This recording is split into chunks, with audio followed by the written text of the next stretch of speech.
अक्सर जब हमारा ब्रेकअप हो जाता है ना, उसके बाद हमारे सामने जो बड़ी सिचुएशन आती है वो आती है कि हमने ब्रेकअप से मूव ऑन तो कर लिया है, बट वो अटैचमेंट जो है ना उसकी वजह से बहुत प्रॉब्लम हो रहा है। तो हम डिटैच कैसे हों उन फीलिंग्स से, जो हम फीलिंग्स सामने वाले इंसान के लिए जनरेट करते थे ना, उन फीलिंग्स से डिटैच कैसे हों।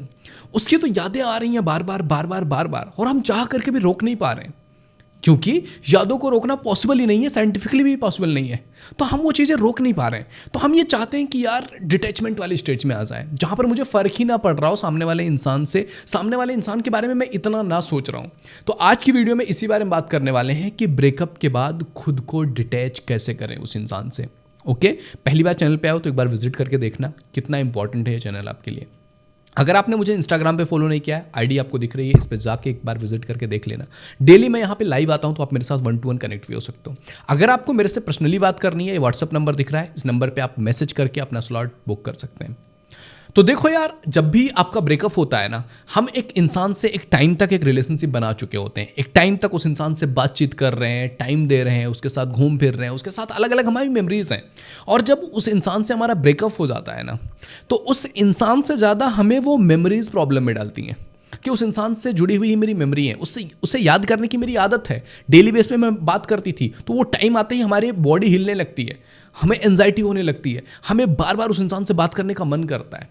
तो सबसे पहली चीज़ जो आप डिटैचमेंट प्रैक्टिस करने के बारे में सोच भी रहे हो ना रिलेशनशिप में ब्रेकअप के बाद, तो सबसे पहली चीज़ जो आपको करनी है, जिसको आप मूव ऑन के प्रोसेस में भी बोल सकते हो, that is no contact. Connection खत्म करना ही पड़ेगा। आपके इमोशंस किसी इंसान के लिए तभी खत्म हो सकते हैं जब आप उस इंसान से किसी भी तरह का कनेक्शन नहीं रखोगे। अगर आप ये सोच रहे हो कि कनेक्शन बाद में खत्म करेंगे, पहले इमोशंस खत्म हो जाए, इमोशन खत्म हो जाएगा तो बातचीत करना भी छोड़ देंगे, कनेक्शन भी छोड़ देंगे, उसके बारे में जानना भी छोड़ देंगे, ऐसा कभी नहीं होगा। आप किसी इंसान के बारे में जब तक जानने की कोशिश करते रहोगे, कांटेक्ट करते रहोगे, जब तक उससे उम्मीदें लगा करके बैठोगे, और आप ये सोच रहे हो कि आपके मन में उस इंसान के लिए इमोशंस जीरो हो जाएं, कभी नहीं होगा। तो इस बात को दिमाग में बिठा लीजिए कि अगर आप डिटैचमेंट प्रैक्टिस करने के बारे में सोच भी रहे हैं, तो सबसे पहली चीज़ कोई कांटेक्ट नहीं करना है। दूसरी चीज़ कि सामने वाले इंसान से ज़्यादा ना खुद से प्यार करना सीख लो। मीन्स कि जब भी हम एक रिलेशनशिप में जाते हैं ना, तो हम अपने लिए जीना भूल जाते हैं। हम जीते हैं हमारे रिश्ते के लिए, हम जीते हैं सामने वाले इंसान के लिए, हम काम करते हैं सामने वाले इंसान की खुशियों के लिए, उसको क्या अच्छा फील कराएगा, कैसे हमारा रिलेशनशिप ठीक हो सकता है, कैसे हम एक दूसरे के लिए अच्छे हो सकते हैं, कैसे सामने वाले इंसान को अच्छा फील करा दें, कैसे उसके लिए हम क्या कर दें। इस तरह की फीलिंग्स आने लगती है कि यार उसके लिए मुझे करना है, उसको खुश रखना है, उसको अच्छा फील करवाना है। लेकिन जब आपका ब्रेकअप हो जाए ना, तो आपको इस चीज़ का भी ख्याल करना है कि अब खुद पे फोकस करना है, खुद से प्यार करना है, खुद की रिस्पेक्ट करनी है। अगर जब आप खुद के बारे में प्यार करने लगोगे ना, खुद से प्यार करोगे, सेल्फ लव प्रैक्टिस करोगे ना, तो अगर सामने वाले इंसान के बारे में मुझे याद भी आ रहा है और वो चीज़ें मुझे हर्ट कर रही हैं, तो मैं खुद से बोलूँगा कि यार it is not okay for me, ये चीज़ें मुझे हर्ट ना करें।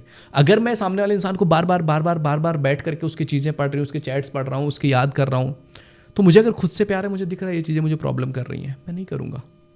अगर आपको खुद से प्यार होगा ना, आप सेल्फ लव प्रैक्टिस करने लगोगे, आप किसी इंसान के लिए मरने के बारे में सोच भी नहीं सकते हो कि क्यों जान देना है किसी इंसान के लिए। तो खुद से प्यार करना बहुत ज़रूरी है। जो हमारा प्यार का पूरा सेंटर हो गया था वो इंसान, वहाँ से हटा करके खुद पे प्यार करने की प्रैक्टिस को लाना पड़ेगा। तीसरी चीज़ है खुद को बिजी रखो। कहते हैं ना कि खाली दिमाग शैतान का घर। अगर आप खाली बैठे हुए हो, आपको कुछ नहीं करना है, तो आपके दिमाग में बार बार वो चीज़ें आएंगी, क्योंकि आप वहाँ से इमोशनली कनेक्टेड थे। अब इमोशनली अगर कहीं से कनेक्टेड हो तो टाइम लगता है उस प्रोसेस में हील करने में, तो वो चीज़ें दिमाग में आएंगी ही। अगर आप अपने आप को बिजी रखते हो, इंगेज रखते हो, तो वो टाइम ऐसा निकल जाएगा कि आपको पता ही नहीं चलेगा कि इतना टाइम निकल गया। तो थोड़े टाइम अगर आप उस चीज़ को याद करोगे या उस इंसान के बारे में सोचने का कम टाइम मिलेगा, तो जब टाइम कम मिलेगा तो उसके बारे में इमोशंस कम जनरेट होंगे। तो जितना हो सके शुरुआत के फेज में कम से कम 15 दिन से 1 महीने तक खुद को काफ़ी बिजी रखने की ज़रूरत है। चौथी चीज़ है, आपको इस चीज़ का एहसास होना बहुत ज़रूरी है कि हर रिश्ते की एक टाइमिंग होती है। हर रिश्ता एक टाइम पीरियड के लिए ही हमें दिया गया है। कुछ रिश्ते हमारे साथ 2-4 महीने के लिए हो जाएंगे, कुछ रिश्ते कुछ सालों के लिए हो जाएंगे, कुछ रिश्ते 10-20 साल के लिए हो जाएगा, कुछ 50 साल पूरी ज़िंदगी के लिए हो सकता है कि ज़िंदगी में 50 साल 60 साल के लिए कोई रिश्ता हो सकता है। लेकिन एट द एंड हमने जाना तो है, जो भी इस दुनिया में आया है उसको जाना है। हो सकता है वो टाइम से पहले चला जाए, हो सकता है वो एक टाइम के बाद जाए, लेकिन जाना जरूरी है, जाना पड़ेगा ही पड़ेगा। तो जो भी इंसान आपकी ज़िंदगी में आया है ना, उसको जाना है। हो सकता है वो आपके हिसाब से ना रुका हो, आपसे पहले चला गया हो, तो उसका उतना ही टाइम था। वो आपको आपकी ज़िंदगी में कुछ सिखाने आए थे, वहाँ से सीखिए एंड लेट देम गो। 5वीं चीज़ है कि खुद पे एंड अपने खुदा पे भरोसा रखें। क्योंकि जो भी हमें ऐसा आज लग रहा है कि यार ईश्वर ने मेरे साथ ऐसा क्यों किया, खुदा ने मेरे साथ ये क्यों किया, मेरे साथ तो गलत हो गया, मेरे साथ तो बहुत बुरा हो गया है, नो। जो भी आज आपके साथ हो रहा है, आप अभी सामने बैठ करके फ्यूचर नहीं देख पा रहे हो कि कल इससे मुझे क्या प्रॉफिट होने वाला है, लेकिन आज में कुछ चीज़ें बुरी लग रही हैं। ऐसा आपने स्टीव जॉब्स के भी इंटरव्यू सुने होंगे कि आप कभी भी अपने फ्यूचर में डॉट्स को कनेक्ट नहीं कर सकते हो। जब आप पीछे मुड़ करके अपनी ज़िंदगी में देखोगे ना, तो आपको लगेगा ये कि एक डॉट्स कनेक्ट हो रहे हैं। जहाँ भी आज अपनी ज़िंदगी में हो, वो डॉट्स कनेक्ट होते हुए आपको पीछे दिखेंगे। बट आपको अपने लिए काम करना पड़ेगा, आपको एफर्ट लगाना पड़ेगा, अपने आप को ग्रो कराना पड़ेगा, इस सिचुएशन से निकालना पड़ेगा। जब आप अपनी ज़िंदगी में अपना बेहतर करने के लिए एफर्ट लगा रहे होंगे ना, इस प्रोसेस में अगर कुछ चीज़ें ऊपर नीचे हुई, पीछे मुड़ करके देखोगे, सब आपको सेट दिखेगा कि हाँ ये होना ज़रूरी था। अगर ये नहीं होता तो शायद इस तरह की सिचुएशंस क्रिएट ही नहीं होती। तो खुद पे और अपने खुदा पे भरोसा रखो। जो भी चीज़ें आपकी ज़िंदगी में हो रही हैं, वो आपको कुछ ना कुछ सिखाने के लिए हुई हैं, तो लर्न फ्रॉम इट एंड आगे बढ़ो। 6ठी चीज़ है कि अपनी फैमिली को थोड़ा टाइम दीजिए, उनके साथ टाइम स्पेंड कीजिए। अक्सर हम रिलेशनशिप स्टार्ट करते हैं ना, हम अपनों को भूल जाते हैं, फैमिली को भूल जाते हैं, मैक्सिमम लोग तो अपने दोस्तों को भी कट कर देते हैं। उनके साथ कोई नहीं होता है, बस वो लड़की वो लड़का ही उनकी ज़िंदगी है, उसके अलावा कुछ भी नहीं है। उन्होंने अपना पूरा जो एक सोशल सिक्योरिटी है उनकी, जो उनका एक सोशल बैंक है, सोशली वो बैंकरप्ट हो जाते हैं। एक इंसान ही पूरी ज़िंदगी हो गया है, अब उसके अलावा कोई दिखता ही नहीं है। तो जब वो जाते हैं, हमें दिखता है यार दुनिया ख़त्म हो गई। पर जब आप जा करके अपनी फैमिली में बैठते हो, आपको दिखता है यार उससे ज़्यादा प्यार करने वाले भी मेरे अपने हैं, उससे ज़्यादा मुझे मानने वाले, केयर करने वाले अपने हैं। मैंने इनको छोड़ दिया था, प्रॉपरली छोड़ ही दिया था। 6 महीने, 1 साल, 2 साल में उस इंसान के लिए मैं सब कुछ भूल चुका था, फिर भी ये आज मेरे साथ बैठे हुए हैं। ये है मेरे अपने। जिस दिन तुम इस चीज़ का एहसास करोगे ना, आपको लगेगा यार you have the support system, but आपने वो निगलेक्ट कर दिया था पूरी तरह से। एंड 7वीं और आखिरी चीज, वक्त को थोड़ा सा वक्त दो। अगर आप ये सोच रहे हो कि कल आपका ब्रेकअप हुआ है और आज आप ठीक हो जाओ, ऐसा कभी नहीं होगा। अगर आपकी हड्डी टूटी है ना, तो इसको 1 से 1.5 महीने का टाइम लगेगा उस चीज़ को हील करने के लिए, फिर से उस हड्डी को जुड़ने के लिए, और वो जो चीज़ें प्रॉब्लम आ रही है, दर्द हो रहा है, वो सब चीज़ें ठीक होने के लिए 1 से 1.5 महीने का टाइम लगेगा।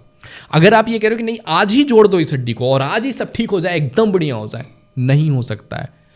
इमोशंस हो या आपकी फिजिकल चीज़ें हों, हील होने के लिए टाइम लगता है। तो वक्त को थोड़ा सा वक्त दो, आप पाओगे कि जिस दर्द में आप आज हो ना, 1 से 2 महीने बाद आप उस दर्द में नहीं होंगे।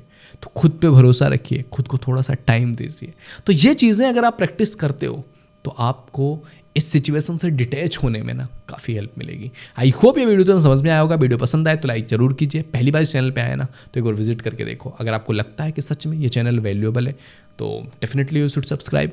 एंड अगर आपको मेरे से 1-to-1 पर्सनली बात करनी है, ये नंबर दिख रहा है, इस पर मैसेज करके आप अपना स्लॉट बुक कर सकते हैं। ये पेड है, ये फ्री नहीं है, तो प्लीज़ ख्याल रखिएगा। तो मिलते हैं आपसे अगले वीडियो में।